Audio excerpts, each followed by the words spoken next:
Jamuna future park সবাই ছবি দেখার জন্য যাচ্ছে, আমরাও সবার সাথে ছবি দেখার আগ মুহূর্ত। বরবাদের সিন, মানুষের অনেক আনাগোনা, মুভির বিরতির পপকর্ন আর কোমল পানি, গাড়ি দিয়ে যাওয়ার কষ্টরে প্রবেশ করার মুহূর্ত, সবাইকে আনন্দ দিতে পারা। হ্যালো বন্ধুরা, আসসালামু আলাইকুম। সবাই কেমন আছেন? জানি সবাই ভালো আছেন, আমিও ভালো আছি। চলে এলাম আরেকটি নতুন ব্লগ ভিডিও। চলুন শুরু করা যাক আজকের ভিডিওটা বিনোদনে সম্পূর্ণ ভরপুর। নুরু ভাই আমাদেরকে গাড়ি করে নিয়ে যাচ্ছে যমুনা ফিউচার পার্কের দিকে।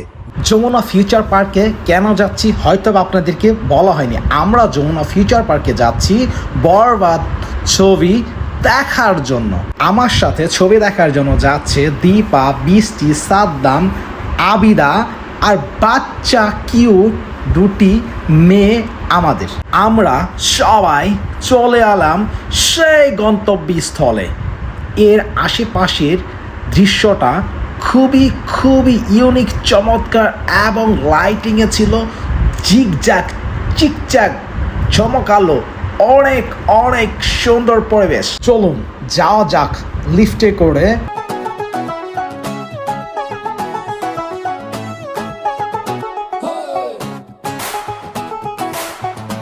লিফট থেকে বেরিয়েই চোখে পড়ল নানান রকমের খাবারের দোকান। এখানে অনেক ধরনের খাবার পেয়ে যাবেন এবং এত সুন্দর করে তারা খাবারের দোকানগুলি সাজিয়েছে যেটা চোখ ফিরানোই দায়।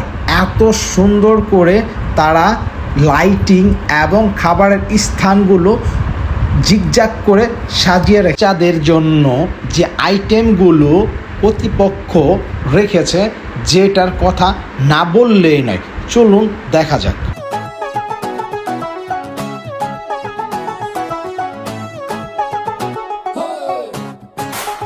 একটু ঘোরাঘুরি শেষ করে চলে আসলাম ব্লকবাস্টারের সামনে। এখন আমরা ছবি দেখার জন্য ভিতরে চলে যাব। চলুন যাওয়া যাক। ভিতরে কি পরিমাণ লোক হয়েছে সেটা আপনাদের দেখানোর চেষ্টা করছি। কোথাও সিট ফাঁকা নেই, এত পরিমাণ লোক বরবাদ ছবি দেখার জন্য চলে আসছে। সবাইকে সিটে বসিয়ে দিয়ে আমি সবার জন্য পপকর্ন আর কোল্ড ড্রিঙ্কস নিয়ে আসলাম। ছবির ফাঁকে ফাঁকে তারা খাবে। শুরু হয়ে গেল আমাদের কাঙ্ক্ষিত সেই সিনেমা বরবাদ। আসলে Shakib Khan is the brilliant actor. ওই বুঝিয়ে দিয়েছে ছবি কাকে বলে। এত সুন্দর ছবি আমরা সচরাচর খুবই কম দেখতে পাই। বরবাদ মুভির যখন বিরতি দেয় তখন হলের কি পরিস্থিতিটা একবার দেখুন। আর বাহিরের কথা না বললেই নয়, সবাই লাইন ধরে দাঁড়িয়ে আছে কিছু কিনে নেওয়ার জন্য। আমিও বাদ যাইনি, আমিও আবার তাদের জন্য খাবারগুলো নিয়ে গেলাম। সম্পূর্ণ মুভি দেখতে পেরে আসলে আমরা অনেক আনন্দিত। মুভি শেষ করেই সকলকে নিয়ে বাড়ির উদ্দেশ্যে রওনা দিলাম। আজকের ভিডিওটা এই পর্যন্ত। সবাই ভালো থাকবেন আর সবাইকে ভালো রাখার চেষ্টা করবেন। আল্লাহ হাফেজ।